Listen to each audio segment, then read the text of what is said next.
ले लो, साड़ी वाला आया है, साड़ी वाला आया है। आप लोग के गली मोहल्ले में साड़ी वाला आया है। सिल्क साड़ी, सूती साड़ी, सभी फैशन का डिजाइन है मेरे पास। तो जल्दी आइए, जल्दी पाइए। बिक जाएगा तो बाद में पछताइए हमको क्या, हम तो बेचने आए हैं, सभी ले जाएगा।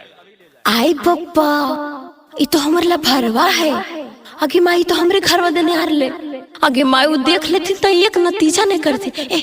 इधर मत आओ, इधर मत आओ। अरे साला, तू ये नहीं करेगे? अरे हमर ससुराल ने है रे। अरे देख लेथुन तो एक नतीजा नहीं करथुन। अरे चल जो ना रे।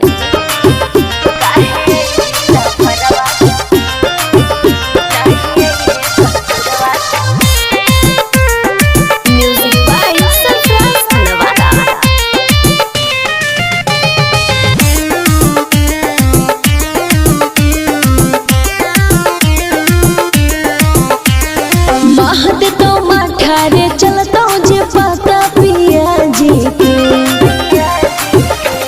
महत तो मठारे चलता जे पता पिया जी के। काहे ढीला घरवा साड़िया बेचे, नहीं है ससुरवा साड़िया बेचे। देमही जनाई रे देते भगाई बलम खेच के। काहे ढीला भरवा साड़िया बेचे, नहीं है ससुरवा साड़िया बेचे।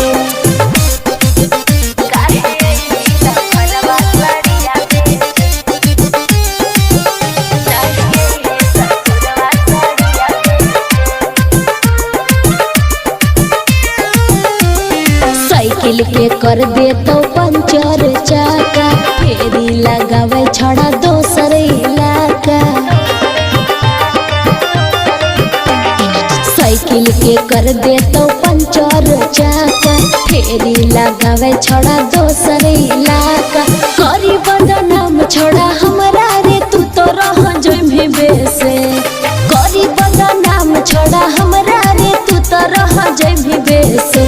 काहे ढीला घरवा साड़िया बेचे, नहीं है ससुरवा साड़िया बेचे।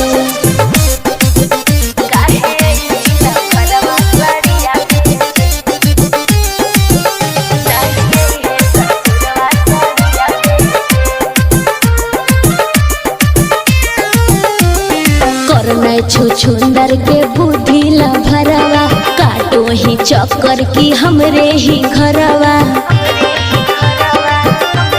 हाँ करने छुछुंदर के बुद्धि ला भरवा, काटो ही चक्कर की हमरे ही घरवा। सतरंगी सुबोध गेलियो रे फंस हम दिल दे के। ऐसे